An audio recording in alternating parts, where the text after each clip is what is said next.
राधे राधे बच्चों, कैसे हैं आप लोग। तो आज का हमारा टॉपिक है प्रियम्बल ऑफ द कॉन्स्टिट्यूशन, ठीक है, जिसे हम हिंदी में उद्देशिका बोलते हैं। ठीक है, अब प्रियम्बल से क्वेश्चंस बहुत पूछे जाते हैं, तो सबसे पहले हम जान लेते हैं कि प्रियम्बल होता क्या है। प्रियम्बल एक्चुअली कॉन्स्टिट्यूशन का आईडी कार्ड है। जैसे हमारा आईडी कार्ड हमारे बारे में बताता है, उस आईडी कार्ड को पढ़ के हम जान सकते हैं, कोई भी जान सकता है कि नाम क्या है हमारा, हम कहाँ से बिलोंग करते हैं। वैसे ही प्रियम्बल को पढ़ के हम संविधान के बारे में जान सकते हैं कि संविधान में क्या क्या चीज़ें होंगी। ठीक है, अब देखो यहाँ से क्वेश्चंस कैसे पूछे जाते हैं। एक तो ये जो वर्ड्स होते हैं, की words, sovereign, socialist, secular, democratic, Republic, ठीक है, इनका ये सीरियल पूछा जाता है, या फिर justice, liberty, equality, fraternity, integrity, ये पूछे जाएंगे। ऑप्शन में दे दिया जाएगा कि कौन कौन सा वर्ड है प्रियम्बल में, कौन सा नहीं है, या फिर इसमें से कौन से ऐसे वर्ड्स हैं जो किसी अमेंडमेंट के थ्रू ऐड किए गए हैं।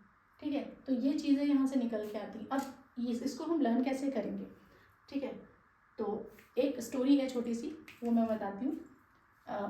मैंने खुद से बनाई है, कुछ ऐसा नहीं है। ठीक है, जस्ट ए स्टोरी है।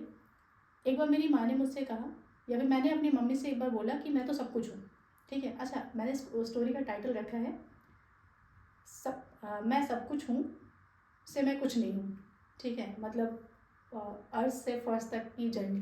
ठीक है, तो मैंने अपनी माँ से कहा कि माँ, मैं सब कुछ हूँ, या मैं प्रभुत्व संपन्न हूँ, मैं कुछ भी कर सकती हूँ। तो मेरी माँ ने कहा, ज़मीन पे रहो, ठीक है, थोड़ा सामाजिक बनो, थोड़ा समाजवादी बनो, थोड़ा सा सोशलिस्ट बनो। ठीक है, मैंने वो भी कर लिया।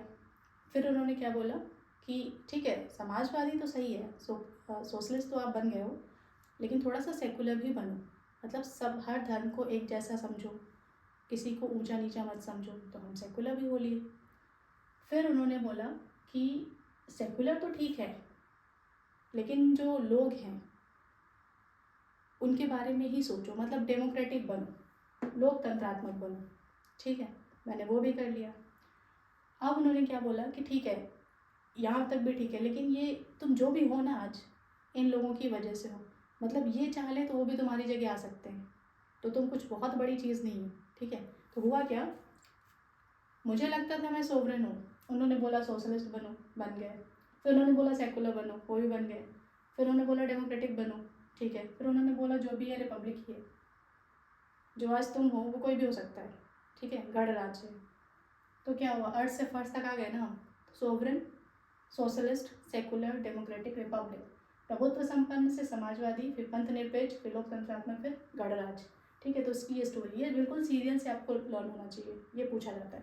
ठीक है, अब ये सब हो गया। ठीक है, मेरी तो हालत ख़राब थी। मैंने क्या सोचा, बहुत हो गया यार, बहुत प्रताड़ित कर लिए गए, अब हमको क्या चाहिए, जस्टिस चाहिए, न्याय चाहिए हमको तो। ठीक है, लिबर्टी भी चाहिए, स्वतंत्रता भी चाहिए, फ्रीडम, ठीक है, इक्वालिटी भी चाहिए, मुझे तो समानता चाहिए, मुझे तो कुछ रखा ही नहीं गया। ठीक है, और फ्रेटर्निटी भी चाहिए। ठीक, अब देखिए, मुझे जस्टिस भी चाहिए, लिबर्टी भी चाहिए, इक्वालिटी भी चाहिए। अब ये 3 वर्ड यहाँ से याद रखना है। अब लेकिन इसमें से एक चीज़ और पूछी जाती है कि ये कितना है। जैसे जस्टिस के आगे 3 टर्म्स हैं, लिबर्टी के आगे 5 टर्म्स हैं, ठीक है, और इक्वालिटी के आगे 2 है, स्टेटस एंड ऑफ अपॉर्चुनिटी। ठीक है, तो इसको कैसे रखना है, ये 3 है, ये 5 है, और ये 2 है। ठीक है, तो इसको ऐसे याद रखो कि जैसे ही ये सब हुआ, हमारे बीच की बातें हुई, मैंने बोला हमें न्याय चाहिए, हमें फ्रीडम चाहिए, हमें इक्वलिटी चाहिए। ठीक है, तो मेरी माँ ने बोला ज़्यादा 3-5 ना करो, ज़्यादा 3-5 ना करो, वरना 2 देंगे कान के नीचे। ठीक है, ये हो गया। तो जस्टिस में 3 टर्म्स हैं, लिबर्टी में 5 हैं, और इक्वलिटी में 2 हैं। ठीक है, ठीक, अब ये हो गया। ठीक है, ज़्यादा 3-5 ना करो, वरना 2 देंगे कान के नीचे, क्योंकि फ्रैटर्निटी मतलब बंधुता और नेशन की यूनिटी और इंटीग्रिटी ज़रूरी है। ठीक है, तुम कुछ नहीं हो, फ्रैटर्निटी और यूनिटी एंड इंटीग्रिटी नेशन की ज़रूरी है, या बंधुता और एकता और अखंडता ज़रूरी है। ठीक है, अब सोचो मुझ पर कितने जुर्म ढाए गए होंगे, कैलकुलेट।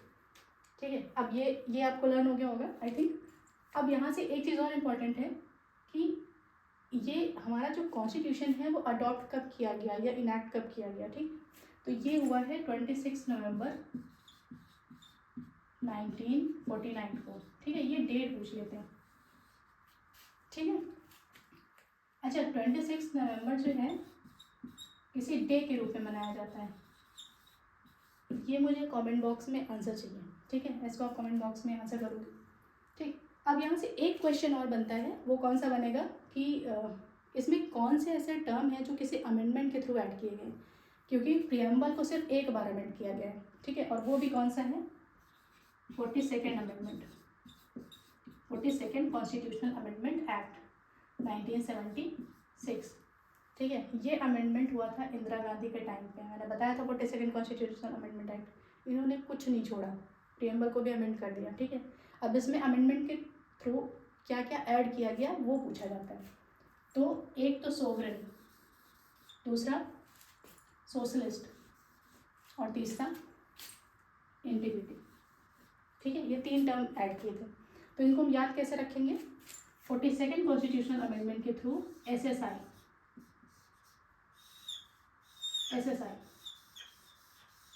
ठीक है, ये ऐड किया गया। ठीक, S for sovereign, sorry socialist, oh sorry मैंने यहाँ पे सोवरेन कर दिया, सोशलिस्ट सेकुलर। ठीक है, सॉरी, सोशलिस्ट, सेकुलर और इंटीग्रिटी। ठीक है, ये 3 टर्म्स ऐड किए गए थे, सोशलिस्ट, सेकुलर और integrity, SSI, 42nd amendment 1976, Indira Gandhi का टाइम। ठीक है, ओके, थैंक यू।